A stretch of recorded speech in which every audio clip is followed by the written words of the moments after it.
Teman-teman sekalian, sedikit saya sisipkan kisah di sini, mengagetkan dunia kedokteran di Timur Tengah. Seorang pengusaha, masya Allah, punya keluarga yang sangat besar. Dia berpoligami, punya istri yang 4, kemudian anaknya banyak, harta kerbanya banyak. Perusahaan yang dia tanggung itu lebih dari 20 perusahaan di bawah naungan dia. Orang kaya raya, mampu. Subhanallah, satu waktu di umur 63 tahun dia datang periksa ke dokter. Dia rasa nggak enak, sesak nafas. Waktu difoto di ronsen, tiba-tiba dokter yang foto itu kaget. Waktu selesai di ronsen, dia katakan, mana tadi pasien yang di ronsen? Mana pasien tadi? Pasien masih duduk di depan. Pastikan pasien ini cari di ruang kematian. Gak mungkin, secara ronsen sudah tidak bisa. Jantungnya tidak berdetak.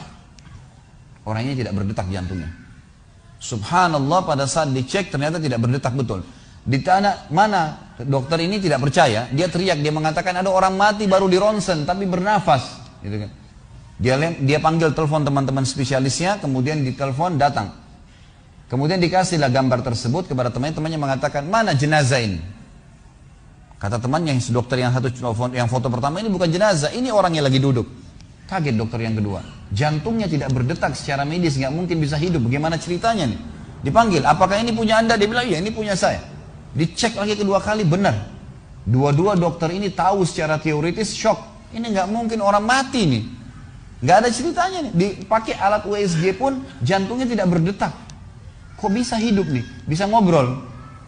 Telepon teman-temannya. Sampai dokter-dokter yang asli dari Jazirah Arab pun yang ada di Eropa, dokter spesialis pada datang keesokan harinya, cek, nggak percaya kejadian ini. Dicek ternyata benar. Kemudian ditelusurin lah, kira-kira bagaimana bisa orang ini masih bernafas, masih ngomong. Si pasien ini mengatakan, ada apa sebenarnya? Dia bilang, orang seperti Anda nggak mungkin hidup, sudah mati. Lalu kata dia, apakah orang seperti saya, jantung tidak berdetak, bisa punya keluarga? Mereka bilang, mustahil. Dia bilang, saya punya istri, dan saya melayani mereka. Apakah orang seperti saya bisa bekerja? Dia bilang, mustahil. Saya menaungi 20 perusahaan saya. Semuanya bisa berjalan. Mereka nggak percaya. Sampai datang seorang dokter yang senior dari Jerman, datang khusus karena kasus masalah ini, diundang oleh dokter-dokter spesialis tadi. Dicek, ditemukan ternyata teman-teman sekalian di bagian bawah jantungnya ada urat-urat saraf seperti terbuat, ya, seperti dibuat secara alami yang mengalirkan darah-darah tertentu sehingga ada pompa nafas di situ. Tidak ada di manusia lain, cuma di orang ini saja. Semua dokter mengatakan ini nggak masuk di akal, nggak ada manusia seperti ini di dunia. Jantungnya sudah tidak bergerak tapi masih bisa hidup karena dari rongga-rongga urat saraf yang keluar itu bisa masuk udara, oksigen dan terpompa, akhirnya hidup dan hidupnya normal, gitu kan. Subhanallah, ini sesuatu keajaiban. Lalu kemudian ditanggapi oleh seorang syekh yang memang teman dekatnya orang ini, mengatakan, yang saya tahu, ini semua disampaikan dalam khutbah Jumat.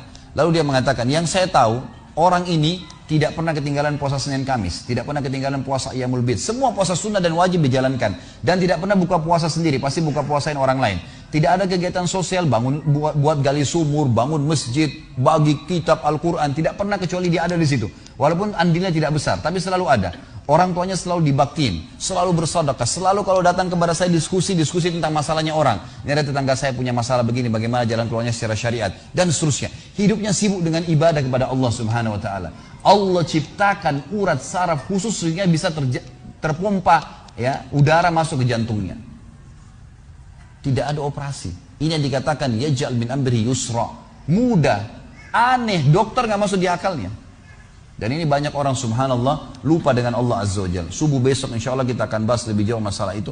Mereka tidak tahu kalau kekuatan Allah SWT. Sakit, dokter, dok, bagaimana saya bisa sembuh? Subhanallah.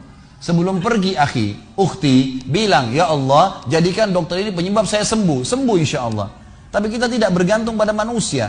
Kata Nabi SAW dalam hadis Qudsi riwayat Bukhari, kata Allah Azza wa Jal, hai anak Adam, kalau kau menggantungkan nasibmu pada aku akan memenuhi semua kebutuhanmu. Tapi kalau kau menggantungkan nasibmu pada selain aku, maka aku akan biarkan kau dengan ketergantunganmu.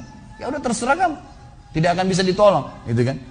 Tapi kalau Allah Azza wa Jal turun tangan, sudah berbeda ceritanya, teman.